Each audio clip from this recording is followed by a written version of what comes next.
You're listening to the LONGBOX CRUSADE podcast, episode 33, featuring G.I. Joe, A Real American Hero, number 43, cover dated January 1986.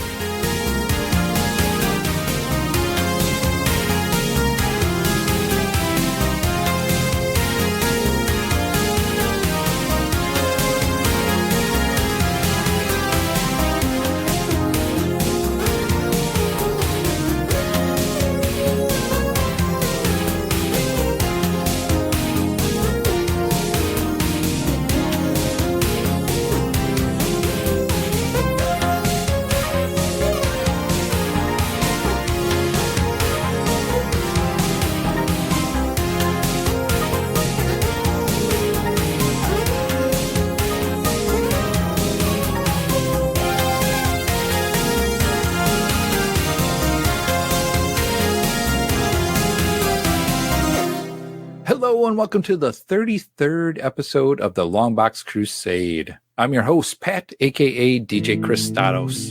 The LONGBOX CRUSADE is a podcast where each episode, a random cover month and year is chosen, and then an issue is selected from one of the LONGBOX CRUSADE crew members' comic collection.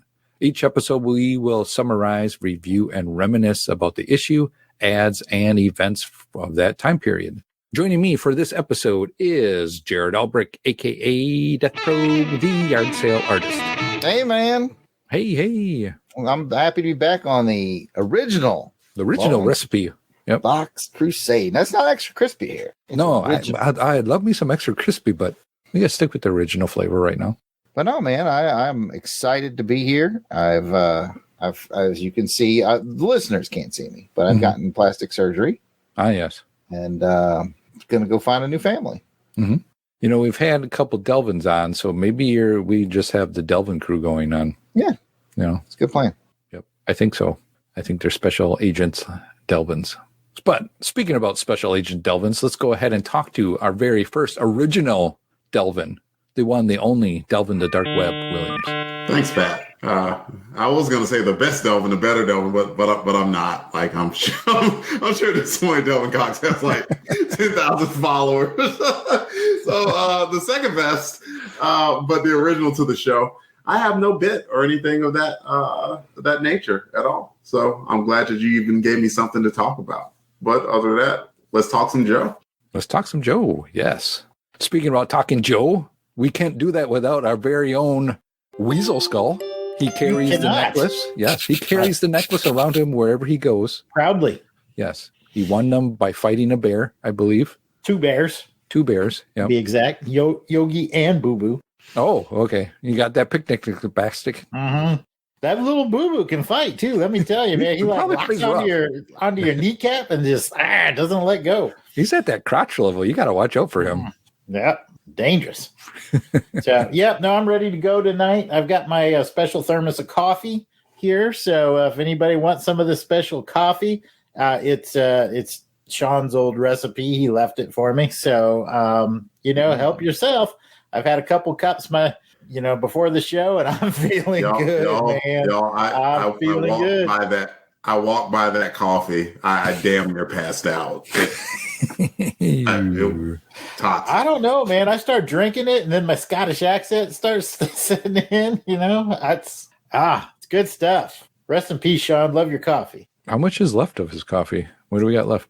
Oh, I still got about more than half a thermos here. So here, we can spread this around. Enjoy yourselves. All right. Sounds like a good time. You'll be marrying fake families. You'll be just having a good time. You'll be taking a missile to the chest and just shrugging it off. It'll be a good old time tonight. Oh, I can't wait. I'm going to have to take a swig in between breaks. So we'll do it in between breaks and see what happens when we come back from a break. Before we do that, let's go ahead and go around real quick. What's your current crusade in 10 words or less? I see I got some people thinking right away. See who's ready to go. Who wants to give me a thumbs up real quick? All right. Delvin came up first. Delvin, 10 words or less. What's your current crusade? 75, hard challenge day, 60. You mentioned that hard challenge on one more podcast. I'm going to kill you. I'll give you a hard challenge. Sounds Every awesome. podcast you're on, I can't take it anymore. I don't know if you noticed or not, but I've been doing the 75 hard challenge. Actually, all right. Drink a gallon of water. I'm very proud of you. That sounds like something awesome to do. But Sounds like CrossFit. Yeah, it sounds like CrossFit. Sounds like a cult. Yeah. It's not a cult. It's a healthy life. You know what? I'm going to stop the bit myself. I'm going to self-stop and let Pat keep going. All right. Well, thank you, Delvin. Let's go ahead and go to the second runner-up. Jared, you had your hands up. 10 words or less. What's your current crusade? James Bond book entry number 2. Did number 1 as promised. Okay, it was 11 words. Okay. Booze. Yes, boo. I'm doing a 3-day hard challenge. Wait a minute. Are you taking pills for that? After 4 hours, Jared. Yeah. Stupid. I love it. All right. That just leaves the Weasel Skull. You've had some time now to marinate on it. Probably take a couple swigs of Sean's special coffee. So, let me tell you something. What was your crusade before you changed it? Planning to sabotage Delvin's 75 hard challenge on day 74. How many days left? That's fine with me. I'll just talk about it another 75 days. How about that? You like that over there, Albrecht? You like that over there? Oh, man. No. Drinking this coffee makes it hard to plan. That does sound like a good challenge there, Jason, to try to do that and sabotage. You may say that you want to become a saboteur. Ooh, he said the words. That would I do, Pat. I do want to become a saboteur. That's my challenge right now. That's my crusade, is to become a saboteur. So I can walk around and say, hello, my name is Pat, and I'm a saboteur. Do you find me fancy? I do. All right. Well, I think with all that fun out of the way, we've talked enough. So let's go ahead and invite everyone to be a part of the show by submitting their comments and memories, which will be read later on in the show. All links and pictures for this episode are in the show notes, which can be found at the website, longboxcrusade.com. Please add the podcast to your favorite podcast feed on Apple Podcasts. And while you're there adding it, if you have already or if you haven't, go ahead and leave us an iTunes review. We need them. We want them. We'd love to hear from you. You can also follow the podcast on Facebook, Instagram, and Twitter, all at Longbox Crusade. We hope that you come along with us on this crusade to read them all. Now, before we get started with this episode's issue review, let's take a quick podcast promo break, and we will be right back.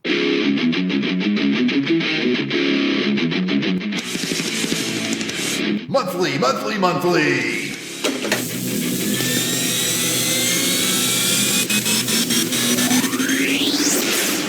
It's Action Film Face Off. Hello, I'm Jason the Weasel Skull Albrecht, and I'd like to tell you about a podcast I do with my brother, Jared Albrecht, the yard sale artist. Action Film Face Off. Yes, thank you, Jared. Action Film Face Off is a podcast where my brother and I, who are both military combat vets. Jason was a Navy SEAL.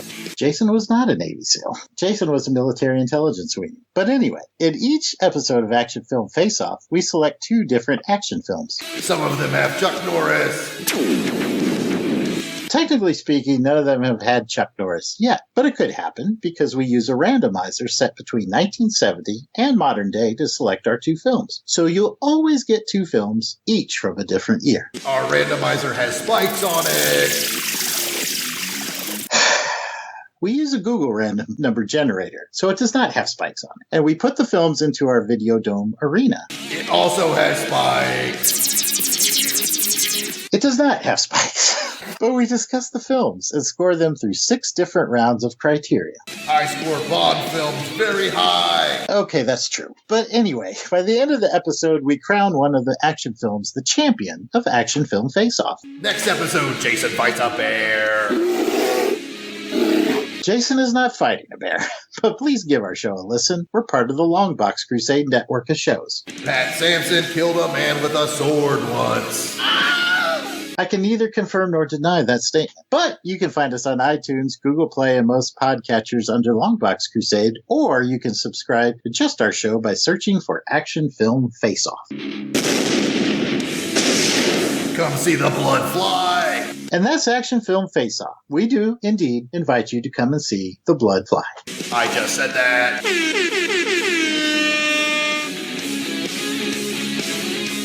Welcome back from the break. Today's adventure from the long box is G.I. Joe, A Real American Hero, number 43, cover dated January 1986. The credits for this issue are provided by Mike's Amazing World of Comics website. Publisher was Marvel. Got a cover date of January 1986, but its on-sale date was actually October 8th, 1985. Cover price is 75 cents. Man, those were the days. Editor, Dennis J. O'Neill. Writer is the one, the only Larry Hama. Penciler, Rod Wiggum. Inker is Andy Muschinsky. Letterer is Joseph Rosen. And colorist is George Aroussos. This was reprinted in G.I. Joe volume number 5 trade paperback, and probably be somebody's big fancy collection of it as well, too, I would think. There he goes. He's holding it up. You can't see it, folks, but he is holding it up. Mr. Fancy Pants himself.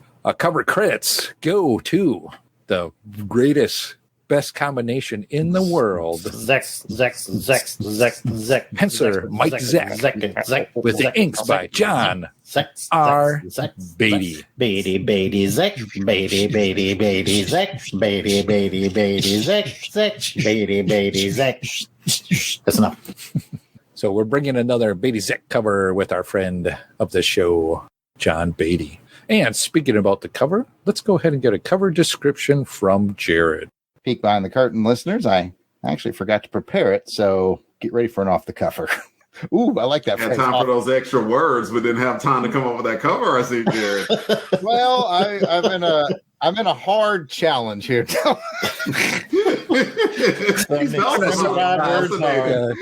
doing a 75 episode cover description challenge. Oh, you got time to make Beatty Zeck beats, but you got time.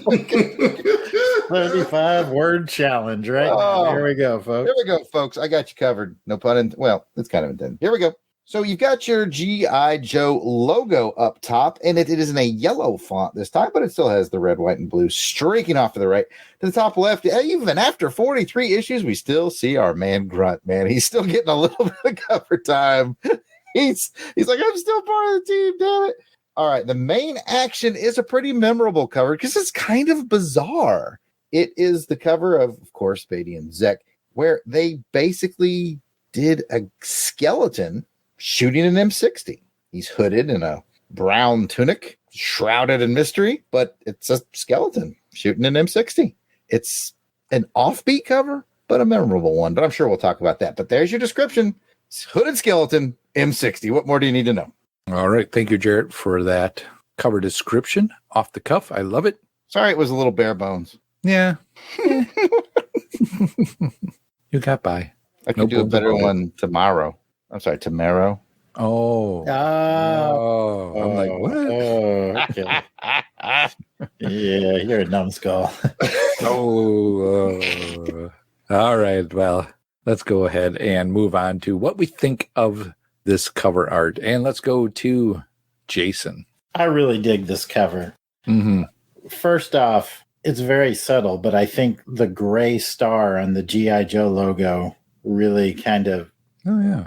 This story is very gray. It's a man's journey, dark journey, coming into light by the end of it. So I think the star really kind of evokes the feel of the book. When I first saw the cover, and by that I mean when I first saw it as a kid, I thought it was Zartan on the cover. And I thought 100% the same. I always thought it was Zartan. I was like, how does Zartan die, on this one? But it's not. We'll get into it. We'll get into who it is and why in the story. But back to the cover, it really centers on that M60 right in the center. And the M60 is a signature weapon in the Vietnam War. And that's where the story is going to take us. A bit of a spoiler. And that M60 is just immaculately drawn, like every detail. I have to imagine it was very difficult to draw that. And I wonder if Larry Hama was very exacting on what he wanted on this cover. Just because, again, it's a story about Vietnam, and this M60 is really kind of a star actor in that story. So on the surface, it looks like a simple cover, but there's a lot going on here that I really like. Very good. I agree with you on that. This is an iconic cover for me as a G.I. Joe fan. Even as a kid, just the detail in this is just crazy good. And I noticed it as a kid. And looking back at it now, that's why I chose this issue, was when the randomizer chose the date and the month. And I looked to see what I had. I saw this cover and like, well, hands down, I got to do this one. I have to. Not only for the cover, but for the story that's in it as well. So, Delvin, what do you think of the cover? I get the feeling that I'm going to be talking the least throughout this episode, as my expertise is probably the lowest. Well, not probably, definitely the lowest of G.I. Joe, and absolutely the lowest with weaponry, because I'm just not good at it. Just not something I had much experience with. That said, kind of like what a lot of people say about art, I don't know art, but I know what I like. And I think the thing to me that's interesting is if they just put like a regular person there shooting the gun off into, the distance, it would have been like, okay. But that skull made it haunting. Like, whoa. Yeah. Like to the point that like I have seen this cover before. So that means that it has some iconic nature to it. And then also I would have thought that something extra special happened this issue just based off of how that cover alone looks and all the detail in it. It's a very good cover. Very interesting to hear a new perspective on seeing this cover. And then I'm really interested to hear your thoughts on the story. So I think you will bring something good to this. Speaking about something good, let's go ahead and talk to Death Probe. What's your thoughts on the cover? It's bizarre. This is the word I used earlier when I was describing it. Like Jason, for years, decades, I thought it was Zartan. I thought it was a Zartan thing. Only when you pulled this one up for this Longbox Crusade have I realized I've actually never read this book. I've seen the cover a million times, but I've never read it. So for decades, I thought it was Zartan. And this is not just me trying to sound cool and fancy. In fact, it's kind of embarrassing that it took me this long. But I was visiting Beatty in his workshop in Florida just a couple years ago. And he had it framed on the wall. Oh, cool. And he's like, yeah, it's one of our most popular covers that Zek did. And it's simply just a skeleton and a machine gun. And I said, isn't that Zartan? He's like, no, skeleton and machine gun, man. I was like, my brain went, I was like, what? I always thought it was Zartan just kind of looking spooky. You know how he can change his look. Sure. Yeah. Look scary or whatever. And only just this week I realized I've never read it. So now my brain, after 40 years, is piecing this puzzle together. And I'm really happy I did. I know that I didn't talk a lot about the art of the cover, but like the art of the cover, like Jason said, the M60 is spot on. Yeah. Mike Zeck is in true form. Beatty's inks are perfect. All the blacks in the right places to give it shroud and mystery. Mm-hmm. And whoever the colorist was also did an outstanding job with muzzle flash lighting on the face and around the front of the muzzle. So it's artistically, it's wonderful. And my opinion on it is changing as we speak because it all came together in my brain this week. I think it's good, though. I think it's really good. Yeah. I think that's really interesting now because if this is the first time you're reading the story, first time for Delvin, Jason and me, obviously have probably read. I mean, I see the cover. I knew what the story was going to be about, but it was nice to revisit it again. But I already in my head, I knew what the whole story is. But it was honestly speaking, if I read it, I don't remember it. Okay. I think this might have been the first read for me as well. Holy cow. Well, good. Then I brought something interesting for you guys to read. Speaking about that, let's go ahead and find out after we get a story synopsis. And I'm going to give you the story synopsis for this that I got from yojo.com to make it quick and easy. Yo-Joe! We'll fight for freedom wherever there's trouble. G.I. Joe is there. G.I. Joe, American hero. G.I. Joe is there. It's G.I. Joe against Cobra and Destro, fighting to save the day. He never gives up, he's always there, fighting for freedom over land and air.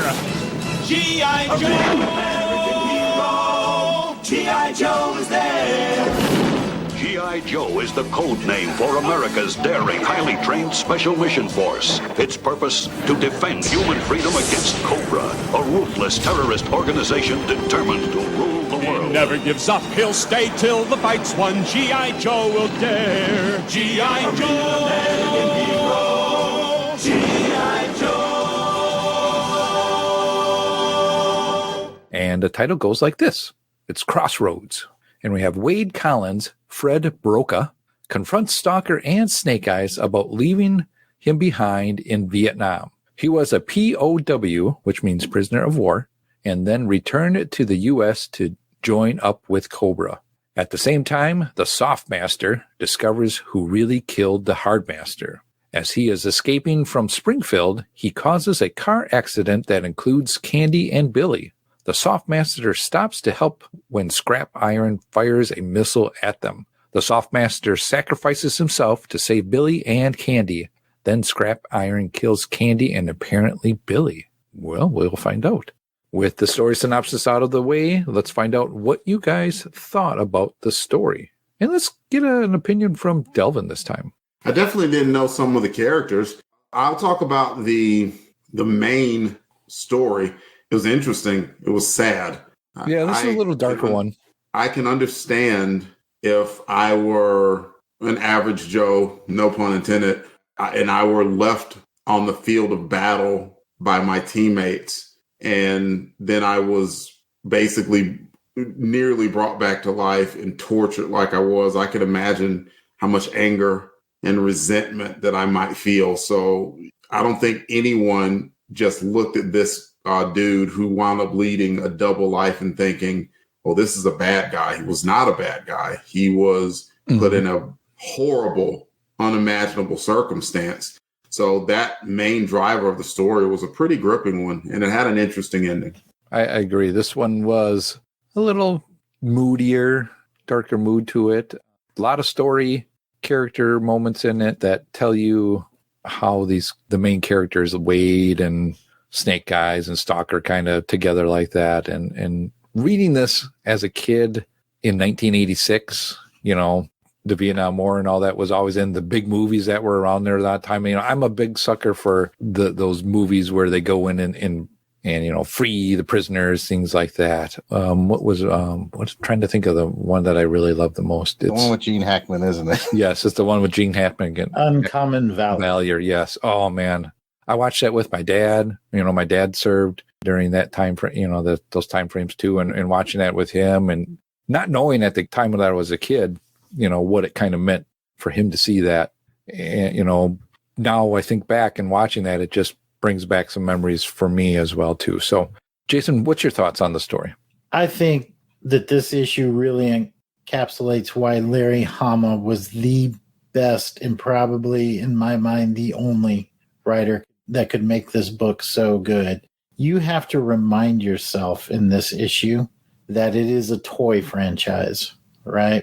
His A story in here, the first story that we're talking about, really, I think, has a lot of his heart, his soul, his experiences in Vietnam in it. And when I look at it through the lens of a soldier, like Delvin says, I'm conflicted too. I'm sitting there going through these pages of what happened to this poor man in Vietnam and what happened to Stalker and Snake Eyes and the rest of the team as well. Sure. Yeah. And that's why I said on the cover that gray star is so important, because on the one hand, it's awful that that man got left behind, but you understand from Snake Eyes and Stalker's viewpoint why they left him behind. They thought he was dead. Mm-hmm. And this poor guy, he didn't even expect them to come back. He's like, why didn't you do the kind thing and put a bullet in my head right there before you left? I wasn't really expecting you to carry me out because I know you wouldn't have made it, but you could have at least killed me. And Stalker, I thought you were dead. And at the end, as the story progresses at the end, and I won't go into it too much and let somebody else talk, but I think the journey through that whole discussion to the resolution and Stalker's decision at the end really evoked that soldier's code of honor that Larry Hama so understood and put in this toy book. That's my initial thought. Oh, very good. I appreciate that. To hear you guys talk about it, and you are, all three of you are from military backgrounds, so hearing your take on it helps me understand it more too. And to that code that you just talked about, when I read it for this, I really understood that a lot deeper now, older, and could appreciate that and just go, yeah. I was like, well, why are you letting him go? And they even say at the end, well, we could have got all this information from him, where Cobra was and what's going on. But they're like, no, he's our brother. We're going to let him just kind of do what he's got to do. We got to make things right. Yeah. I was like, I really felt for that at the end there. Jarrett, what's your thoughts on the story? Pretty much just going to echo Jason. He said everything literally. I was going to say, yeah, every once in a while, rarely does Larry get what I call a freebie where he doesn't have to sell toys. Mm-hmm. And this is one of them. It's, we're not selling toys in this issue. We're telling a real story. But you know what? I think you are selling a toy, because to me as a kid, that gave me more background for those characters to go, I want that. I want a Crimson Guard guy because he's going to be my Fred. He's going to be my weight. You know what I mean? Yeah. But you also know what I mean. Like that. Oh, yeah, I do. Focus on this new vehicle, or here's a new character, right? And as they never did make it Fred figure. Well, maybe they did later on for like Collector's Club or something. But like back in that day, you couldn't get it. So, yeah, it was. I'm really glad I read this because, we've been doing some of these issues over on Real American Headcast with Aaron Moss. I've seen us building to this, and it's kind of neat to see the payoff that I don't think I read this one as a kid. So this was like really poignant to me and shocking. And like Jason said, not a toy issue, full of heart, full of military authenticity. Really loved that they just let him go at the end. Cause he paid his dues. He and then some. Yeah. And then some. Even after he went through hell and then he finally made it home and went through hell again, couldn't get a job, got no respect, all that stuff, which happened, unfortunately, to a lot of those vets. So, this is definitely Larry kind of tipping his cap to his fellow soldiers and just putting a little bit of like reality into this toy book. Like Jason said, it's a heavy read, but man, it just belongs here. It's a good book. I agree with what you're saying there. What do you guys think about the other kind of story elements that were happening besides the bigger A plot that was happening, as Jason said? What do you think of the Hardmaster thing or Softmaster? I know nothing about those characters. I was like, who was the old man that's like basically acting like a superhero and then sacrificed himself like that? I knew nothing about that. That guy seemed pretty cool and clearly had some instincts because he laid out like a bunch of the Cobra plants who were cops, and then the one dude who's reaching for his gun was like, I wouldn't do that. That's gonna hurt. And sure enough, the dude did it, and sure enough, he threw him out the window. Like, ouch! But like he sacrificed himself seemingly, even though I was gonna assume that he didn't die. It seemed rather convenient, that whole part of it. But I thought it was an interesting part of the story. So I'll give you a quick high level on that. The Softmaster and the Hardmaster, they were in the ninja clan or the clan that trained Storm Shadow, Tommy, and Snake Eyes. So after they left the military, they went to Tommy's clan there and they both got trained through there. So, and what happened is the Hardmaster, who was like the older level, got shot. And so then at the end, you see Storm Shadow running out. So you presume that it could have been Storm Shadow or it could have been Snake Eyes, but was it somebody else setting somebody else up? We don't know. Well, the Softmaster knows. Jared knows too. So that's kind of the story there. So he's finding out some information and was going to go act on it, but we'll see. And to put this into a scope for you, Delvin, this is very much sort of the Hobgoblin tale of G.I. Joe, where they drug it out for years of who killed Hardmaster. It was like, it is their long, I don't even know that they reveal it for another 40 issues or something like that. I can't remember. In the 70s? 30 issues? Yeah. I have to. And the mystery started like 15 issues ago. Yeah. Yeah. It was their long haul like keep that long thread going like they did with Hobgoblin and Amazing Spider-Man. in the 80s. You have in the car, Billy is Cobra Commander's son. Didn't know that. Thank you. And Candy, she is... Name speaks for herself, really. Yeah. She's actually one of the higher elite Crimson Guard members who help build Cobra Island. So her dad's like a big muckety-muck science guy for Cobra.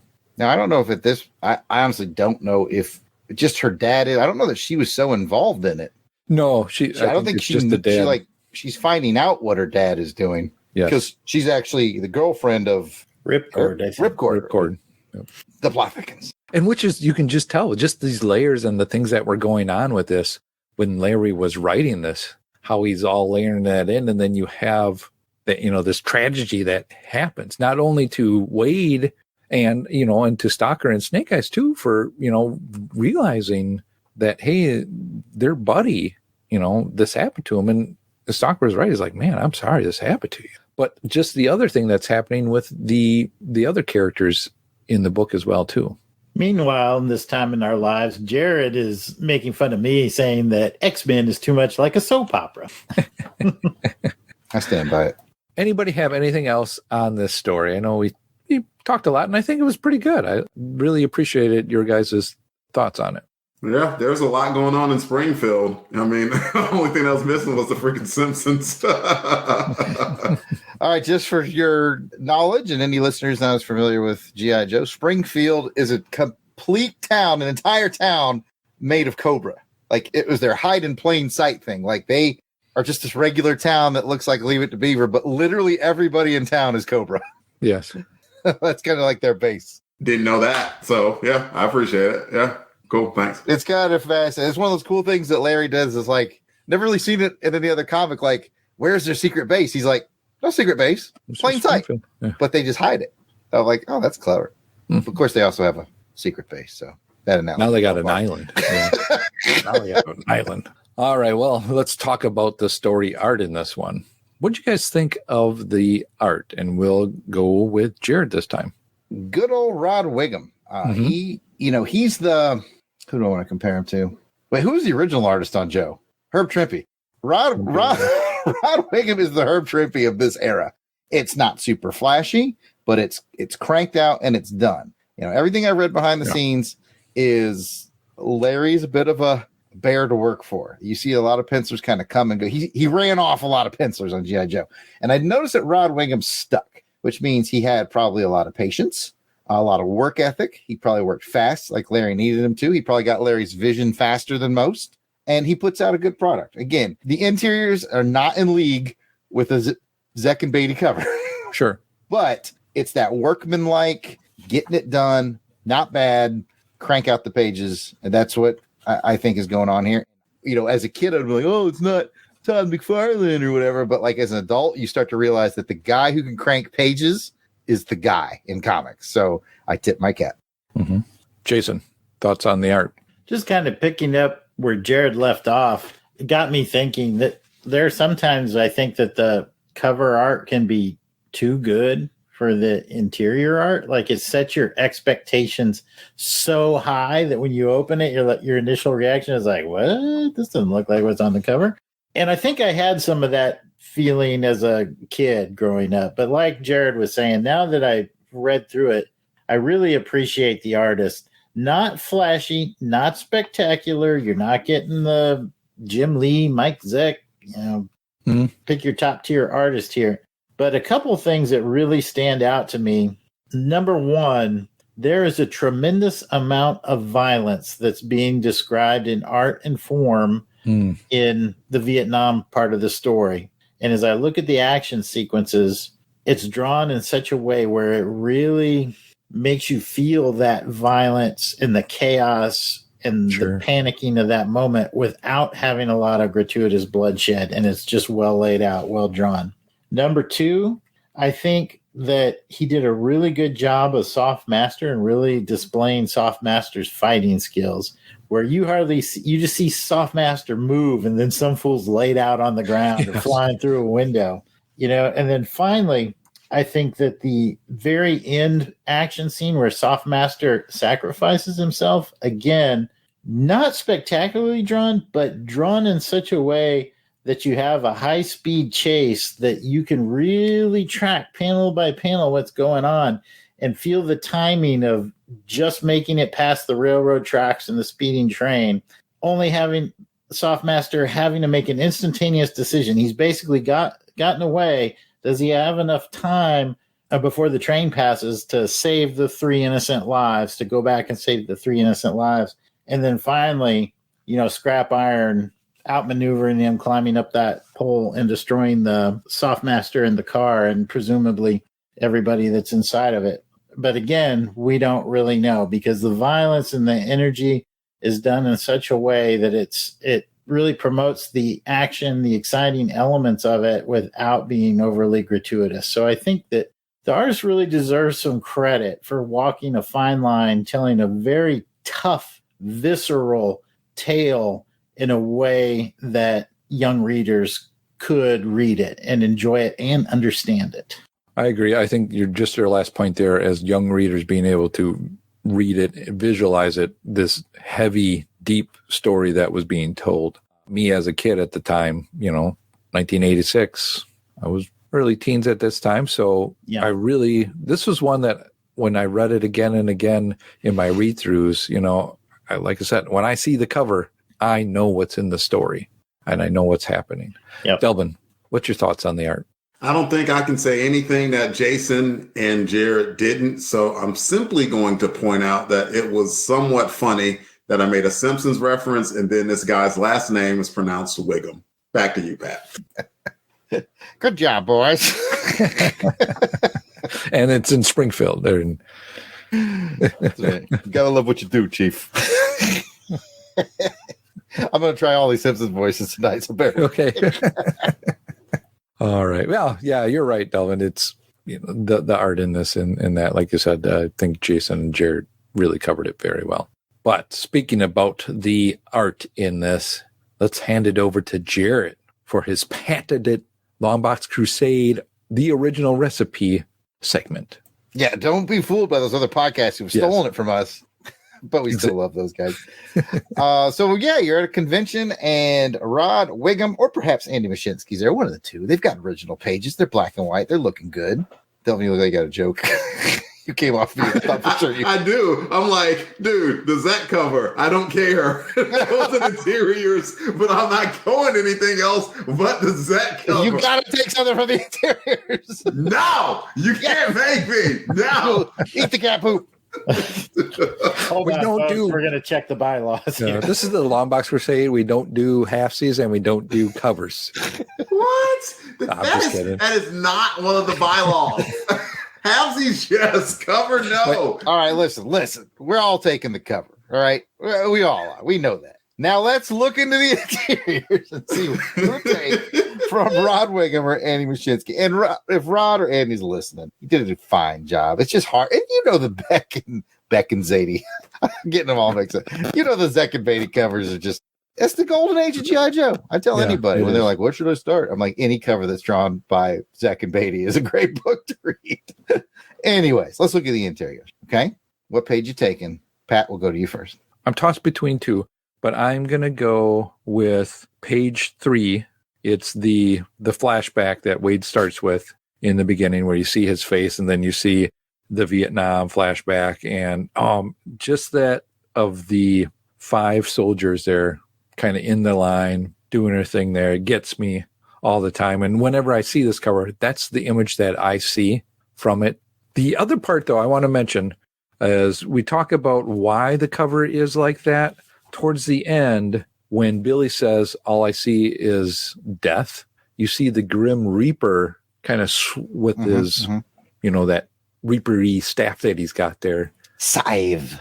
Oh, a scythe. Okay. Scythe. Some people call it a Kaiser blade. Some people call it a sling blade. Oh, wasn't Scythe? Didn't he sing Kingdom Style? That's just sigh. No, sigh is like when you're like, oh man, I'm tired. Yeah, I thought that's just like around it all the time. That's just a sigh. That's like GH, not PSY. Yeah. Is that like the song? I saw the sigh. It opened up my eye. I saw the sign. I saw the sign. All right. Sorry, I took us down that hole. So I keep going. I stayed on mute that whole time. yes, you did. You did very well, Jerry. You applaud you. I think that's where they're getting the Grim Reaper kind of on the front cover, and then instead of the sigh, he's got the 60 in his hands. There's a connection there. Jason, the Weasel Skull. What page you taking? I'm going to be totally unoriginal and agree with Pat and take page 3 as well. I love, LOVE, love the Vietnam era long range reconnaissance patrol, Stalker, Snake Eyes, Storm Shadow, and crew. Mm-hmm. And just seeing them like this on that page, it's one of my favorite parts about the G.I. Joe magazine. And yeah, love it. So page 3. I know I'm taking us to a whole new podcast. If they included 6 to 8 minutes of that in the Snake Eyes movie, it would have made that movie twice as good. Mm-hmm. Yep. The only pice of the puzzle that was missing. If they had put that in there, I would have geeked out all over the dang thing. Yeah, I still enjoyed it, but man, it would have taken it to a whole new level. But let's get to Delvin. Do you go with the cover? Well, I would go with the cover, but since I'm confined to the rules of the interior, I simply want to add that 0.771. Like if like Rod Wiggum was there, like with all his wares, and then like that cover somehow appeared there, he might look and say, "I'm in danger." Another little Wiggum. I held on to that one for a minute. Now that it's out, I feel much better. I'm picking page 1. Back to you. Same as me. I'm picking page 1 as well. I think it's got a great lightning effect. It's got great ink work. And it's kind of cool for me to see Stalker and Snake Eyes in the military Class A uniform, especially Snake Eyes with his fake rubbery mask on. Mm-hmm. And yeah, it really sets the tone for the book. So I'm with Delvin on page 1. Notice nobody took the page of Candy bent over her car to fix the engine. So good job taking the high road, everybody. I want candy. I want candy. 78% of the time we are a classy podcast, Jared. That's right. And every time I read the word candy, I go, ow. I go, of course you are. Of course you are. So many different references. I just love, by the way, because clearly she's meant to be a sexy character. But like that 80s fashion, like red and yellow leopard print suit, peppermint stripe headband, the weird belty thing, the short leather skirt, those boots. I mean, it's so 80s. Yeah. And I love it. Well, speaking about so 80s, now that we've gone through the story, the art, and the interior page that we'd like, let's find out, does this bring back any 80s memories for you guys? This is January 1986. And I've kind of said a lot about me as a kid reading this through, and just my memory when I see this is just this book and the interior, everything about it, reading G.I. Joe over and over and over until the next one came, and then I would start again and read it over and over until the next one came. So that's my 80s journey on this one. But let's find out what it meant for you, Delvin. We may have had an 86 book before, but even we have or haven't, I'm always reminded that this was my year. This was my start of collecting comic books and going to that Big B drugstore that fateful day and picking out Transformers 24. Obviously a good time. 80s were a great decade for comic books. Absolutely. And I give Marvel a ton of credit for either by complete luck or by just some very savvy, astute editor to pick writers like Larry Hama, who is a G.I. Joe legend, and Bob Budiansky for Transformers, who wound up being a Transformers comic book legend, to pen those books for as long as they did. And of course, Hama had a longer run than Budiansky. Still, these were seminal times for a lot of people our age, and great comic books and stuff worth going back to. So that's what I'm reminded of. Jason. Yeah, I'm about 15 at this point. I am 15 at this point. So that would put us we're in Fort Hood, Texas, aren't we, Jared? I'm still reading comic books. I think this is This is around the time of the New Universe, I believe, when Marvel was coming out with that run. So I was reading through those. Yeah, it was just a good time to be reading comics. I was about to discover girls, not too far down the road, and comics kind of went by the wayside. But now here I am as a almost 51-year-old man, twice divorced, living alone with 8 cats in a room full of comic books. So I went back to comic books, and I ain't never going back to girls, fellas. Never going back to girls. Yo, Joe! Yo, Joe! You got all the girls you need in that picture of Candy. So you want to change your mind to that Candy one page? Yeah, I may need that Candy one. Jarrett, what's a memory? Well, if Jason's 15, that means I'm 10 because we're 5 years apart, just like Delvin was. And I definitely remember living in Texas at Fort Hood. And at this time, I don't know if I've ever told the story of LONGBOX CRUSADE before. If I have, well, you're going to hear it again. But my mom grounded Jason. We got in trouble for something. And our punishment in 1986, you guys can't have your comics. Ooh. So she took the stack of comics. Not only couldn't we have them, we couldn't buy any more either. That was it's important for the story. It's important to say the story. I'm getting there. She took the stack of comics, which important to the story was probably 12 inches, and put it in her closet. Now, Jason and I were within walking distance of the Shopette in our section of Fort Hood, Texas. For those of you who don't know, Shopette's kind of like a convenience store, military-wise, right? It's usually a gas station attached, so think of it as a convenience store. And they always had comics, because this was 86, and soldiers love comics. Mm-hmm. So Jason and I would walk to the store, where we would get some sugary treats, usually Little Debbie's or something like that. And we would buy oatmeal cream Little Debbie's was my go-to. Ooh, I like the jelly roll. I like the jelly roll. And we buy a couple comics, and then as we get close to the home, we tuck them into the front of our waistband. We can't do it now because our bellies are too big. But back then, we tuck them into the waistband and we cover it with our shirt, right? It's the perfect camo. So we kind of getting out, hey, Mom, hey, Dad, we're back from our snacks. We beeline back to the room. We put the comics under the bed. We read the comics under the bed with flashlight. And then we discovered the best hiding place was to put them in the stack that had already been taken from us when no one was around. And for some, I don't know if my mom, Springfield, we hit them in plain sight. Man. I don't know if my mom turned a blind eye or if we just duped her, but the 12-inch stack went in and like a 24-inch stack came out when we got up down. And I know that Dad listens to these podcasts. You might not want to share this one with Mom. I don't know. That's up to you. She got duped. I don't know if she did or I have to think she just like looked at it at some point, just shook her head and was like, it's not even worth the fight anymore. Yeah.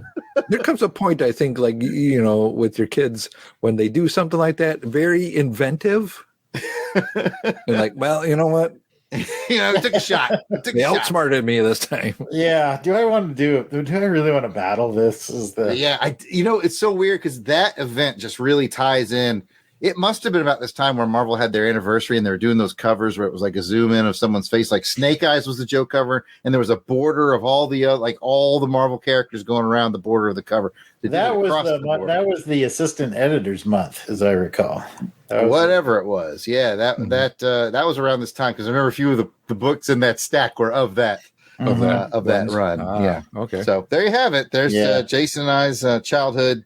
I will make one addendum to that story, though, because as I recall, because we didn't read them when we got home normally, at least I didn't. We would take them, and then we went to the park, and we would crack open those Little Debbies, and we'd like split our trade off Little Debbies, and then read our comics, switch off, read the other comics, and then we would take it home. Because that makes more sense. I didn't have the cojones to get caught reading it.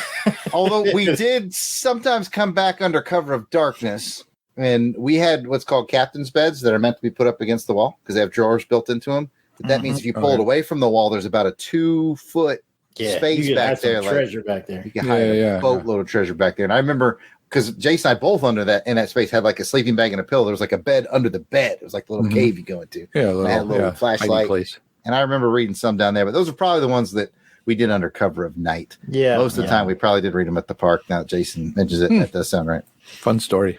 Well, thank you guys for those memories. And if any listener that has a memory as well, We'd like to hear from you. You can do that by sending us a comment or a question even on what you thought of the show. Send us an email at contact@longboxcrusade.com or make a comment on the Longbox Crusade Twitter, Facebook, or Instagram page. That's going to do it for this part of the show. But you can also contact us by calling and leaving a voicemail that we might just play on the show. And how do you do that? You can leave us a message at 707-532-5269. That's right. You can call us and leave a message at 707-532-LBOX. Pick up the phone. We will be right back. Spider-Man spoils a snatch. Stop, thief! Peter, someone's stolen the Cope Emerald. Whoops. What's Peter Parker doing here at a time like this? Gee, Mary Jane, I just thought of something. Wow. Some smart aleck is projecting hundreds of images. My spider webs can't catch what's not real, but how to tell which is the real villain? Nothing human can resist Hostess cupcakes. He can't help but show himself. Delicious. Absolutely delicious. My images can't enjoy this delicious devil's food cake. This fudgy, chocolatey icing. The fresh, wholesome taste. I can. Oh, fudge. I didn't get the Cope Emerald, but I did get the rich taste of Hostess cupcakes. The day isn't a total loss. Peter Parker, you missed all the excitement. I just went out for some Hostess cupcakes. That's enough excitement for me. You get a big delight in every bite of Hostess cupcakes. Welcome back from the break. Let's continue on with the show. Now it's time to scan through the featured issue of G.I. Joe, A Real American Hero, number 43, for the top ads that stood out to us in a segment called Add It Up. Here are the ads that stand out to us in this issue. And I will give it to Jared to find out what ad stood out to you in this issue. Well, Pat, if our listeners were watching, they'd see it over your left shoulder. Mm-hmm. I knew it. I'm like, I was seeing that mask ad, and it was just like, that's kind of like the most awesome sort of forgotten toy range of this time. Because, as you get distance from 86, you kind of go back to Joe, you go back to He-Man, and Mask, a little bit lost in the shuffle. But man, that was a cool toy land. And I was more of a Joe guy, so I only had 2 Mask toys. I had the good guy motorcycle that turned into a helicopter, and the bad guy motorcycle where the sidecar became a submarine. And those were the only 2 that I had, but man, I really liked it. It was one of those toy lines I kind of wish I could have got more into, but we weren't the richest kids on the planet like Delvin and his Transformers, so I had to sacrifice. And I ended up, and the only reason I got those 2 Mask toys, I think I got them from like birthday from like my aunt or something, but man, I treasured them. Man, Mask was a cool, underrated line. Yeah. Oh yeah, I totally agree. And that would be the one I'm going to choose too on this, because I should have claimed it right away when I sent out, when we went through and we said which ones we're going to do. I thought you want to do the Mask movie. That's in here too? No. Oh, I was going to I talking about the one with Cher. Yeah, with Eric Stoltz. I like that one. It wasn't a bad movie, but anyway. No, this is entertaining. We got sidetracked. Maybe it's 86. It'll be one of our movies. I don't know. When you're talking about these, and like you said, those are my original toys that are back there on the shelf. And out of the 8 that they show, I have 7 of them. Spoiled son of a. Out of the 8, maybe 1, 2, 3, 4, 5, 6. I got 6 out of the 8. I don't have that big playset. I wanted that thing, and I don't have the Jeep. The big playset was something mountain, wasn't it? Can't remember what it was called though. Boulder Hill. Boulder Hill, yep, right? That was their headquarters. Yep. I had the Piranha, which was the purple motorcycle, and was it the Condor cool. that was the good guy? The Condor was the. The memory on Jared. Wow. Oh yeah, fun times. I would like to see a movie of Mask. I think they could do it. I think it'd be pretty cool. Check it out. Delvin, what's an ad that stood out to you? I mean, come on. I know which one it is. I know which one it is. Mask 2? You see that Spidey backpack? That thing was sweet. I would wear that Spidey backpack now, son. What are you talking about? I would be the coolest kid in the office. Oh, man. Like, I saw that. I was like, if anyone even claims that, it's like, oh. Coming for you. At Delvin's Yeah. office. Mr. Man. Williams, we carry briefcases in here. Oh, I'm sorry. I didn't realize I had Spider-Man on it. Would you like my snack Like, pack? well, maybe I should work somewhere else then. Good day, sir. Good day. I'll be I taking said my good back. day. Jason, what ad for you? You know, I'm going to do something a little irregular. I'm going to go with the Mile High Comics ad. I love it. I love it. I think it's appropriate for this one because the first comic I ever ordered via mail was a G.I. Joe digest from Mile High Comics. This was before internet, folks. This is I had to, and I was in Germany, so it's an APO address. So it should be coming tomorrow, I'm thinking. Oh man, I remember Jason. I remember you and I ordered from East Coast Comics. When I lived in Germany. And it was one of those things like we had forgotten that we made the order when it came. We were like, "Holy crap, comics!" Yeah, it took me back though because there was something special about it. Because number one, I remember because it was a GI Joe comic, which was appropriate for tonight's topic. Sure. It was a GI Joe digest to be exact, and our Stars and Stripes bookstore had the digest, but they were missing one of those issues in between. And so of course, back then, we're serious readers, so I didn't know what's going on. So I ordered the digest and, it took a minute, but it did get there. And it just brings back memories of when you had to have patience and play the long game to get back issues. No eBay, no Amazon, just I like comics. Let me tack onto that. I went out of my way a few years ago when I started being a regular on the Real American Headcast, Aaron Moss plug. I said, I want to get these, in hand again, but I want the digests. So I tracked down and I have all of the, I think they ended up only making a dozen or so, something like that. I think it's Jason my doubles actually. And I was like, oh, I got the digest. It'd be so cool like we were kids. And what you don't realize when you're 40 something, you can't read them. You can't read that. Like the digest is like, oh man, get out them spectacles, boy. You are not reading that like you used to. Delvin, did they do a Transformers digest? I think they might have. I think so. That sounds familiar. Yeah, that's what now that yes. They absolutely you mean like the 2-in-1 book? The digest? Well, it was like a small one. They had maybe they absolutely yes. They absolutely 4 or 5 issues in them or something. Like I remember one that had at least 2 in there because it was telling the end of the first year of the Transformers. The one where Optimus Prime gets his head back and just kicks all the Decepticons' butts. Yeah. I remember that was how I even got to read those issues is because I found a digest somewhere and picked it up and was able to read it. Like I remember wearing the cover off that thing. Yeah, heck yeah. Now we got a new crusade to do. Get some of those. Yeah, Transformers Digest Chronicles. It's the same exact story, it's just smaller. Just a smaller package. Listeners can't see it, but I'm holding up my magnifying glass here. For the last time, I had to read a G.I. Joe digest.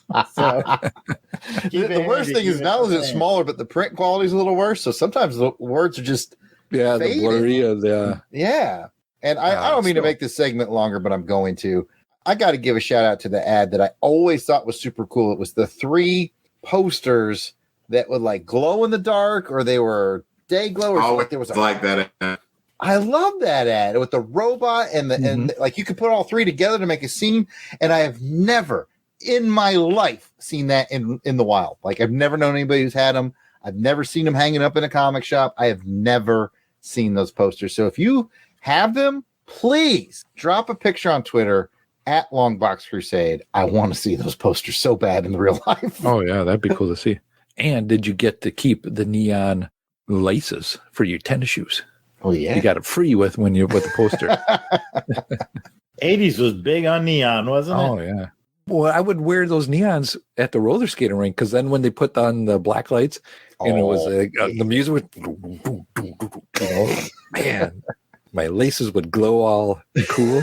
Turn off the lights. The paddle glow to the extreme. That's what like a candle. Just like a candle dance. Anyway, that's the 90s. Well, barely. Yeah. Oh, the fun we have. So you got a comment or a question. Is there a favorite ad that you remember that we talked about? Or did you get this glow-in-the-dark posters? We want to know. We really want to know. So send us an email at contact@longboxcrusade.com or send us a comment on Facebook, Twitter, or Instagram page. You can also call us and leave a voice message that tells us, hey, I got the posters and I want to give you guys one. Yes. Because we'd love that. Or if you just want to say, sorry. Yeah, we'll tell you where LBC headquarters is and you can come on down. You can tell us. Or you can just call us and say, yeah, I got the poster. But you can leave us a message, and that's at 707-532-5269. That's 707-532-LBOX. Pick up the phone. Pick up the phone. Now let's continue on with the next segment called Way Back in Time. Once again, it is time to take another revealing peek back into history. What famous date shall I set it to today, Mr. Peabody? January 1986. Got it. On January 24th, Voyager 2 makes its first flyby Uranus. I put that one in there. They found moons by Uranus. You sure there's no Klingons? We are grown men. January 24th. I'm 51 years old. January 10th, Kareem Abdul-Jabbar of the Los Angeles Lakers scores his 34,000th career point during a 124-102 win over the Indiana Pacers. Only NBA player to reach the milestone at that time, remains the all-time leader at 38,387 points until LeBron James passes it. Your turn, Jared. Kareem Abdul-Jabbar was good at basketball. That's what I take away from this. He was. He was very also, good. Also excellent in the airplane, by the way. My dad says you don't put enough effort in. What he said, didn't get back on defense or something. Listen, you little brat. Tell your dad. You tell your dad to chase Larry Bird up and down the court for 15 minutes and see how much he wants to get back on defense. But I'm not Kareem Abdul-Jabbar. Anyways, here's what I found fascinating, actually, and Pat does a good job digging these up, so shout out to Pat for digging up these historical events of January 1986. January 20th is the first time we celebrated the federal holiday of Martin Luther King Jr. Day. And man, I would have guessed that went back much further. I mean, I guess it's been a part of my life since I was 10. I had good memory before that, but kind of fascinating. 86, the first time Martin Luther King Jr. Day becomes a federal holiday. You know, we were on Trivia Pursuit. I would have thought maybe it came about in the 70s, but there it is, 1986. Yeah. Interesting facts here. The next one I will take is from January 23rd. The inaugural class of the Rock and Roll Hall of Fame inducts Chuck Berry, James Brown, jump back, want to kiss myself, Ray Charles, Sam Cooke, hell yeah, Fats Domino, the Everly Brothers, Buddy Holly, Jerry Lee Lewis, Elvis Presley, Little Richard, Robert Johnson, Jimmy Rogers, Jimmy Yancey, Alan Freed, John Hammond, and Sam Phillips. Wow, what a cast. I knew none of those names after Little Richard. I'm not going to lie. I wonder if they were in a band that I would probably know. I was more impressed that Pat read 8 names in a row and did not slip up. Oh my God. How did I miss that? I came in with my stupid joke. Oh, I don't know these names, but I missed the forest for the trees on that one. Nah, Pat. I really wonder if Robert Johnson, Jimmy Rogers. I messed up the name. I wonder if Robert Johnson, Jimmy Rogers, all those guys. I wonder if they were in a band that I don't know about. You know what? I would have to look it up and find out. But if somebody knows, let us know in the comments, or you can pick up the phone and call us. And once again, Sam Cooke, hell yeah. One of my all-time favorites. Oh, yeah. There's one of my all-time favorites. But again, too, that's so surprising that it's the inaugural of the Rock and Roll Hall of Fame. I would have thought that was around early. Again, yes. I didn't realize that 86 was the first year. We're making leaps and bounds in American 86. We got a Rock and Roll Hall of Fame. We got Martin Luther King Day. It's a good year. All kinds of stuff happening. All right, well, let's go ahead and get to the top 3 movies for January 86, and we'll go around the horn, and we'll have Jason start us off. All right, number 3 was Youngblood, and it raked in $15.5 million. I wonder, is that one of the, Emilio Estevez whatever brother movie, Youngblood. I don't know. I feel could be like wrong. it's a Brat Pack era thing. Yeah. But I got Yeah. nothing. Oh yeah. Delvin, isn't that what you say like old black men call young black men or something? Young blood? Yes, actually. Yes. No, don't cover your face, Jared. It's true. I was thinking. I was asking a serious question. I hate it when Jason gives voice to my inner thoughts. Like when it sounds like my inner thoughts sound like Jason. But I'm like, like the old school dudes usually like they always have like the military knife hand pointing at you. Let me tell you something. Yeah, it's true. So I gotta ask you a follow-up question. You're about to be 45.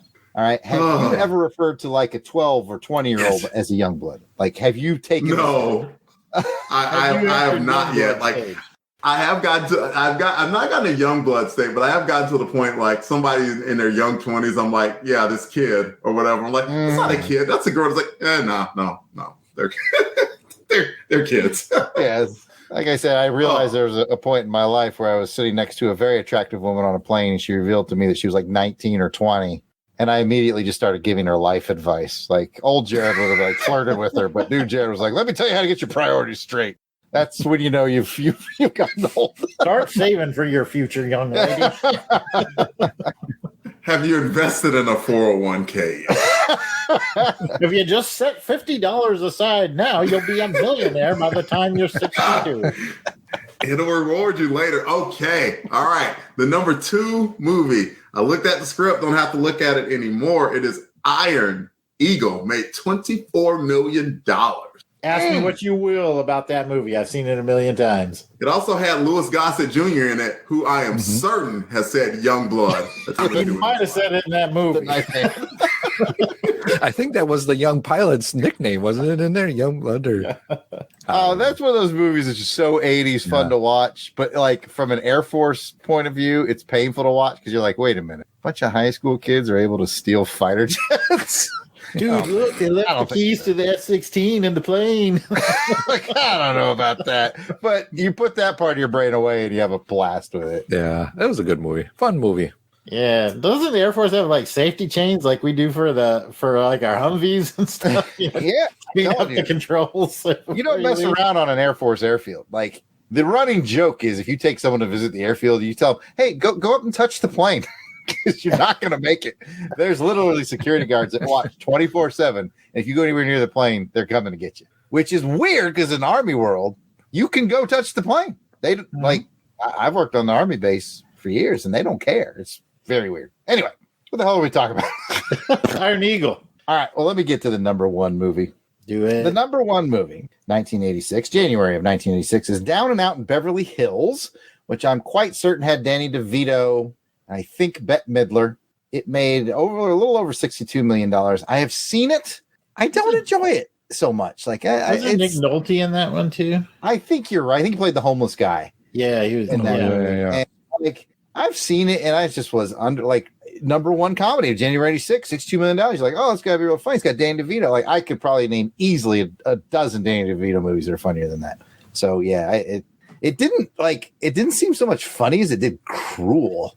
I remember it that way as well. It's like mean-spirited. I didn't like it. Interesting when you go back and look at some of these, like Iron Eagle, we remember it from our kids' point of view and our eyes, but then looking at something like Down and Out in Beverly Hills, would you go back with your adult eyes and look at it now? And I might should, because I genuinely haven't watched it since I was probably in my late teens, but I just remember going, Same. Yeah. Well, with that, let's go ahead and get into the top 3 songs according to Billboard at this time. And I will start us off with number 3, Alive and Kicking by Simple Minds. Wait until your love is alive and kicking. Easy. I know they're gonna. We're gonna get a copyright strike if you guys get too close to the original sound. All right, man. Yeah. I'm sorry. I do remember that song though. It was awesome. That's a good song. Great song. I Jason, guess that brings it to. Y'all remember that one? Mm-mm. You probably do, just not the way I say. You don't know the Jason version. Anyway, number 2. We know him. We love him. It's Eddie Murphy. Party all the time. Take it away, fellas. My girl wants to party all the time. Party all the time. Party all the time. Okay, we're so people tried to clown that song.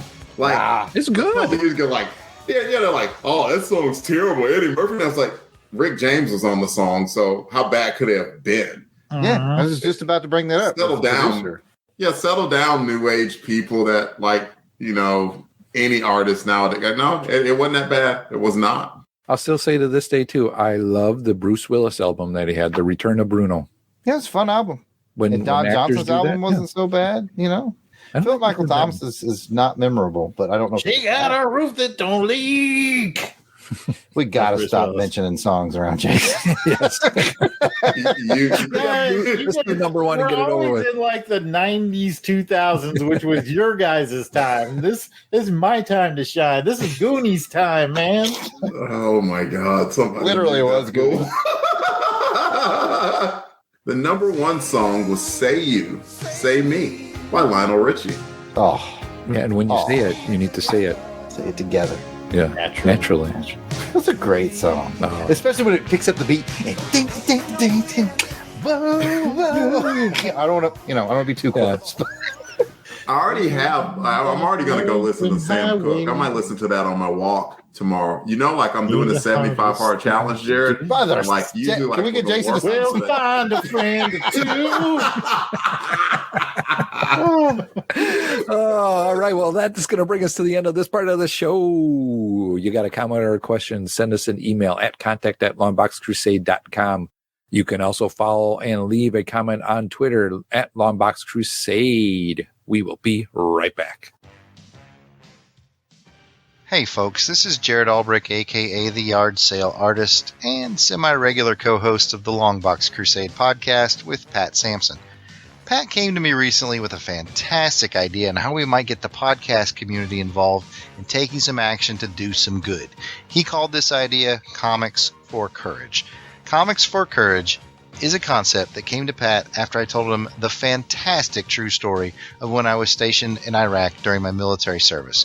While there, I received a huge care package of comic books from the awesome folks over at Wizard and Toy Fair magazines. We had so many comics, we didn't know what to do with them all. Seriously, it was over 100 pounds of comics. So me and a couple of buddies took the bounty of comics we had down to the Give and Take library we'd set up in our headquarters building. And you know what?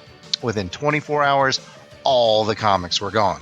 The bottom line here is that throughout history, World War II, Korea, Vietnam, Iraq, one thing remains a constant: soldiers love comics. It's quick, easy, fun reading that gives the soldier a taste of home and lets them escape into an amazing world of comics, even if it's just for a few minutes. So here's the best part of Comics for Courage. Pat and I aren't asking you to donate 1 cent of your money to Comics for Courage.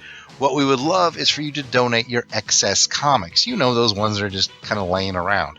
Just drop them into a box or a big envelope and mail them over to supportourtroops.org. Their mailing address is Support Our Troops, 13617 North Florida Avenue, Tampa, Florida, 33613. Now, they will make sure those comics get distributed to random soldier care packages, and as a person who's been on the receiving end of this, I can tell you it will mean a lot. And if you'd rather donate money than give up a single comic book, trust me, we understand about that. You can donate through their website as well. Again, that's supportourtroops.org. Just remember 2 things, all right? 2 things. 1, make sure the comics have good, clean content. No nudity or adults-only comics, please. Those are the rules for any military member receiving goods downrange. Okay, and number 2, this is the fun one. Please take a picture of you with your donation stack and post it on Twitter or Facebook at LONGBOX CRUSADE, or email it to contact@longboxcrusade.com. We'd love to give you an on-air shout-out and post your pic on the longboxcrusade.com website. In summary, Pat and I over at Longbox Crusade Podcast would greatly appreciate you taking this small action to make a difference in the life of someone who is far from home defending our freedoms. Thank you for supporting the Comics for Courage initiative. That website again is supportourtroops.org. Please check it out. Throw them some comics. Make some soldiers happy. We appreciate it. Thanks again. Welcome back from the break. Now, let's get to the feedback part of the show where we share your comments, emails, questions, likes, and shares in a segment called Crusader Comments. We're thrilled to kick off these comments with special shout-outs to our Crusaders Club members. These are the fine folks that have joined our crusade. They enjoy early access to special Longbox episodes, voting to help determine show content, and so much more. So, these are the folks reaping the benefits and giving some much appreciated support to the show.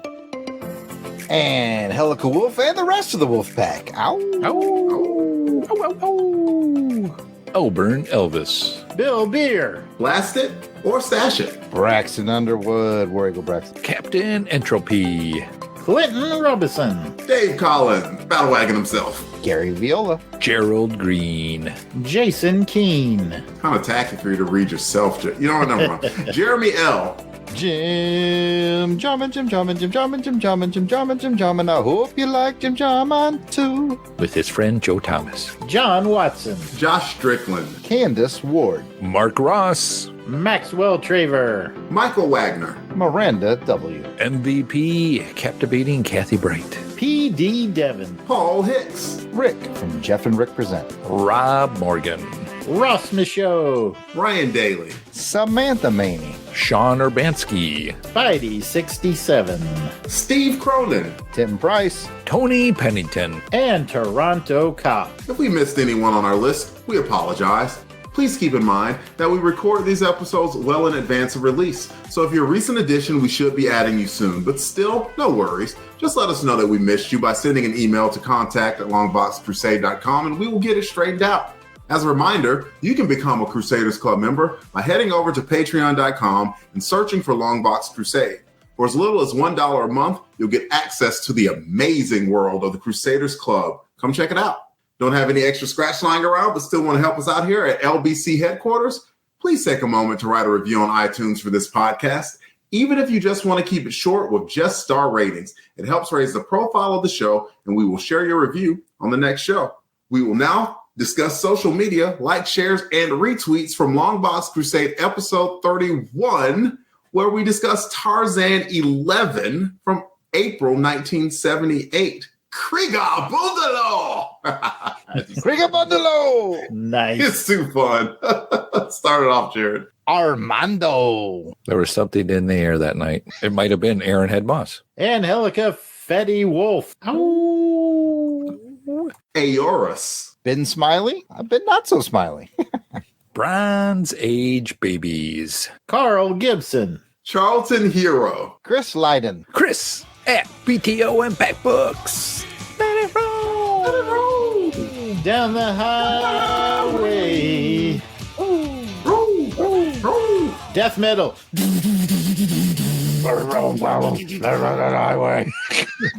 Clinton Robinson. Coffee and Comics. Dan Schwint. Dave's Comic Heroes blog. David Krausen. Days of High Adventure podcast. Emil Pinter. Ernesto Perina. Fan Film Fridays podcast.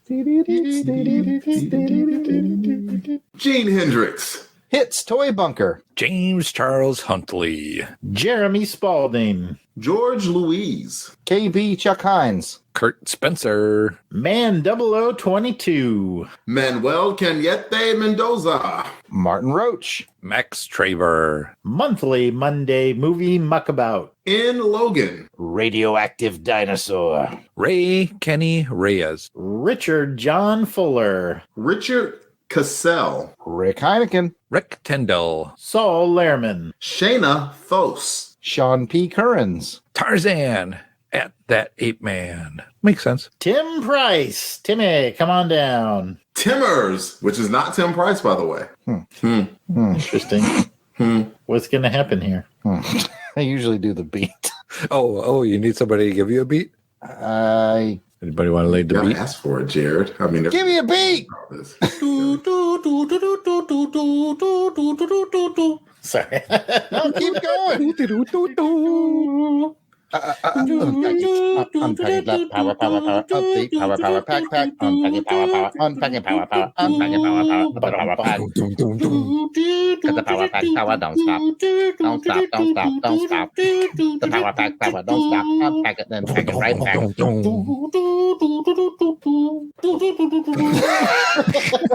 Instrumental, Jason, go. Not bad. We did a little 80s thing there. That's what I thought. It was the 80s theme. Yeah. I thought it was stupid, but then Jared encouraged me to go for it. And we'll finish it off with Warlock Thanos podcast. We're not quite done, Pat. We have a few social media comments. Jared, you want to pick one or two? Sure. I'll start with a new member of our network, Captivating Kathy Bright, the MVP. She said, y'all had way too much fun on this episode. Bonus to Patreons, let us hear the original song from the feedback section. I'm not sure because I know it goes faster, so I'm not sure what we were singing unless it was Let It Roll. God only knows what we were singing. Anyway, she said, I came here to tweet Boondalo, which is always welcome on the network at this point. And she says she's also excited to show this off and shared a picture of her original 45 album of Baltimore's Tarzan Boy. The only thing I can say to that is... The song still is awesome. It is still awesome. I will take from Unpacking the Power of the Power Pack because the Power Can't Stop. And it says, I'm dancing safely or something. Because I think at the time you did a safety dance kind of vibe to the Unpacking somebody did. T. Wow. Safety. Dance. Well, we're going to get copyright strikes. We're going to dance everyone. We're going to leave your friends behind. Jason, copyright. Last comment. Well, Rick Heineken says, I picture you all recording this in loincloth. I don't wear pants. I thought we established that. We've been clear on this. When this thought it was terry cloth. So I have my terry cloth onesie, my blue, baby blue terry cloth. You should save that for the On Her Majesty's Secret podcast. That we should make that a bylaw, I think. Yeah, nobody wears pants on this podcast. No, very cumbersome. Anyways, Pat, you have something to say? Oh, I was just going to say, I didn't say I had anything underneath that, Terry, you like to feel the terry cloth all over? Yes. I like to feel on it. It's like a soft sitting on a cloud, Thank you for coming off of polishing. It's like having both your boys polished, just like buffing it out to a nice shine. You can call us and leave a voicemail that we just might play on the show. Leave us a message at 707-532-5269. That's 707-532-LBOX. Pick up the phone. Pick up the phone. Hi, it's Paul Hicks here. I'm sorry I haven't had any opportunity to send you a voice message. I won't be able to do one for quite some time. I'm really sorry. Bye. Thanks to everyone for the likes, shares, follows, and comments. We appreciate your friendship and help in spreading the word about this podcast. And that's the show. Be sure to check out the website longboxcrusade.com, where posts will be made for journaling this crusade. I want to thank Jared, Jason, Delvin for joining me on this episode. But before we go, let's find out where the listeners can find us on the internet. And we'll start off with Jason. You can find me at Weasel Skull on Twitter or at Jason Albrick on Facebook and Instagram. Delvin. You can find me at either DEE_RAY1977 or at Pimp Destro. That's right. I'm bringing it back. Pimp Destro. It fits. G.I. Joe. Jared. I love it. You can find me at Yard Sale Artist, Twitter, Facebook, Instagram. It's all Yard Sale Artists, or check out my wares at www.theyardsaleartist.com, where I have several G.I. Joe options that I've drawn on pages of actual military manuals. It's fancy, I assure you. It is. Very cool. They are very cool to have. And you can find me on the Twitter at Christatos01. And if you want to interact with us via live chat and be entered to win some free stuff on our live raffles, join us on the next episode of Doing It live stream over on YouTube. We do them on the second Sunday of every month, and we always start at 3:30 p.m. Central Time. You can get signed up for that by looking up LONGBOX CRUSADE on YouTube. Please hit the subscribe, smash that subscribe button, hit that alarm so you get the alerts when things come out for notifications. We are putting more stuff out on the YouTube. If you like the podcast, you can watch the podcast with some extra pictures in that to help you along. Thank you for listening, and we hope you have enjoyed this episode of the LONGBOX CRUSADE. You got a comment or a question, email us at contact@longboxcrusade.com or leave a comment on the Longbox Crusade Facebook, Instagram, or Twitter page at Longbox Crusade. Until next time, take care and please join us on the next episode as we continue on the crusade to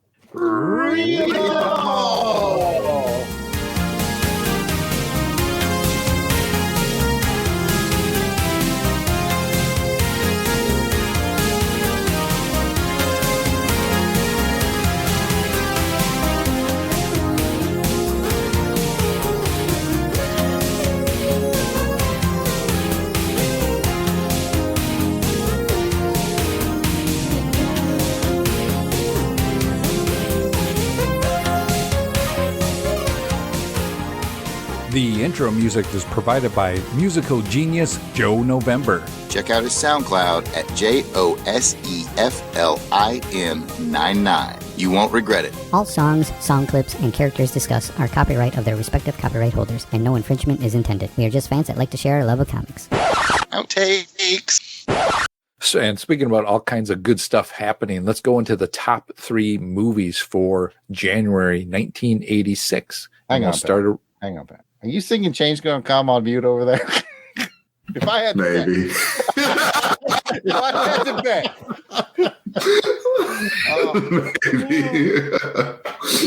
Just my instincts. I'm looking at the script, so I didn't see what Delvin was doing. Sorry, Pat. No, I saw Delvin singing. I was like, I mentioned Sam Cooke. Delvin's favorite Sam Cooke song is Change Gonna Come. I bet that's what he's singing. That's a great song. Ernesto Perina. Perina. Okay.